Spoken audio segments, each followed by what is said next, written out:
C1a, making crude oil useful. So this is the start of the chemistry module, and it gets off with quite a difficult one to start off with, lots of things to remember. So, crude oil, it's a mixture. It's lots and lots of different hydrocarbons. Hydrocarbons are molecules that only contain hydrogen and carbon. And importantly, it's running out. It's a fossil fuel that we rely on, and resources are getting more difficult to find and even more difficult to get out of the ground. Before we start off with this amazingly drawn picture, shows an oil tanker with a crack in it and oil spilling. Just remember the dangers of transporting crude oil. There have been lots and lots of spills, wildlife gets damaged, air can't get into the water because of the oil layer, animals swimming on the water get covered in it, birds can't fly, all nasty things. Right. Once it gets to the land safely, it is separated into its different fractions through fractional distillation.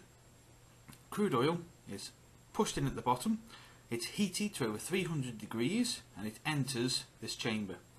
The smallest fractions, such as LPG, which is propane and butane, as a gas will float up through all of these till it gets to the top and then be collected.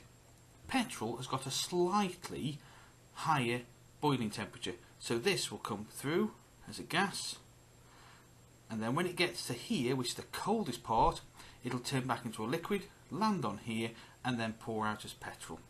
Likewise, naphtha, which is used to make chemicals, will turn into a gas, float all the way up here, but when it gets to here it'll turn back to a liquid and go out and be collected there, and so on. So the shortest chains get to the top, they've got the lowest boiling temperature, they're also the most volatile and the ones that burn more easily with a clean flame, right the way down to lubricating oil and down to bitumen.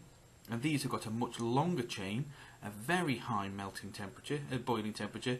They burn with a smoky flame and are not very volatile at all. Bitumen never gets to a gas. It's really thick and sticky, and we use it for tar on roads and on flat roofs.